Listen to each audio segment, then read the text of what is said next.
selanjutnya diterapkan. Yang pertama, efisiensi operasional. Penerapan sistem informasi kesehatan yang ideal harus meningkatkan efisiensi operasional, seperti waktu pelayanan pasien yang lebih cepat, pengurangan penundaan, dan penghematan biaya administrasi. Kemudian yang kedua ada kualitas pelayanan kesehatan. Indikator kualitas mencakup tingkat keberhasilan dalam diagnosis dan perawatan pasien, pengurangan kesalahan medis, dan peningkatan kepatuhan terhadap pedoman klinis. Kemudian yang ketiga ada keamanan data. Tingkat keamanan data harus dipantau secara ketat dengan rendahnya insiden pelanggaran data atau akses yang tidak sah. Kemudian yang keempat, penggunaan yang efektif. Nah, sistem harus digunakan secara efektif oleh staf kesehatan dan pelatihan serta dukungan teknis harus disediakan jika diperlukan. Kemudian yang kelima, akurasi data. Nah, data yang dimasukkan ke dalam sistem harus akurat dan up to date, sehingga pengambilan keputusan klinis didasarkan pada informasi yang benar. Kemudian yang keenam ada kepuasan pasien. Mengukur tingkat kepuasan pasien terhadap penggunaan sistem informasi kesehatan, termasuk akses mudah ke rekam medis mereka, kemudahan dalam membuat janji, dan komunikasi dengan staf medis. Kemudian selanjutnya ada pemantauan dan evaluasi kinerja. Sistem harus memiliki mekanisme pemantauan dan evaluasi yang memungkinkan untuk perbaikan berkelanjutan. Ini mencakup pengukuran waktu respon sistem dan perbaikan atas dasar umpan balik staf dan pasien. Kemudian ada kepatuhan regulasi. Fasilitas harus memastikan bahwa sistem mematuhi semua regulasi yang berlaku, termasuk yang terkait dengan privasi pasien dan keamanan data. Kemudian indikator yang ke-9 ada analisis data. Nah, kemampuan untuk menganalisis data kesehatan pasien dan mengidentifikasi tren kesehatan yang dapat digunakan untuk perencanaan dan pengambilan keputusan. Selanjutnya, indikator yang terakhir ada pengurangan kesalahan medis. Nah, pengurangan kesalahan medis ini yaitu mengukur penurunan kesalahan medis dan efek positif pada perawat pasien. Dengan mengukur sejumlah indikator ini, fasilitas kesehatan dapat memantau dan memperbaiki kinerja sistem mereka seiring waktu.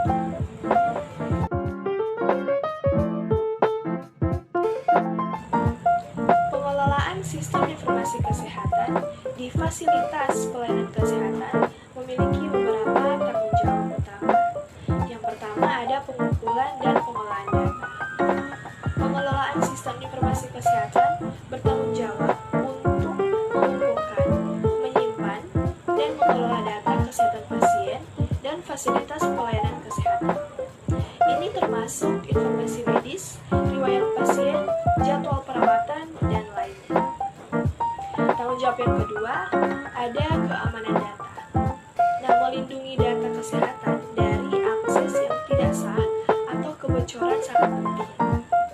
Pengelolaan sistem informasi kesehatan harus memastikan keamanan data dan kepatuhan terhadap regulasi privasi seperti HIPAA di Amerika Serikat. Nah, tanggung jawab yang ketiga ada pengembangan dan pemeliharaan sistem. Pengelolaan sistem informasi kesehatan harus merancang, mengembangkan, dan memelihara sistem informasi yang efisien dan handal untuk mendukung operasi pelayanan kesehatan. Kemudian, tanggung jawab yang keempat ada analisis data. Menganalisis data kesehatan dapat membantu dalam perencanaan, pengambilan keputusan, dan perbaikan dalam penyediaan layanan kesehatan. Pengelolaan sistem informasi kesehatan perlu menganalisis data untuk kepentingan tersebut.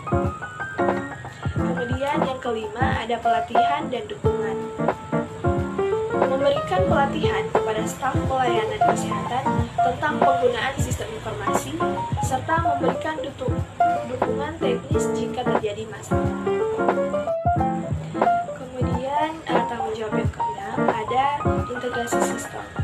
Mengintegrasi sistem informasi kesehatan dengan sistem lain dalam fasilitas pelayanan kesehatan untuk memastikan aliran data yang lancar dan koordinasi perawatan yang baik.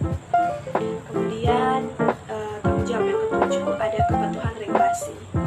Nah, memastikan bahwa fasilitas pelayanan kesehatan memenuhi semua regulasi yang berlaku terkait dengan sistem informasi kesehatan, termasuk privasi dan keamanan data.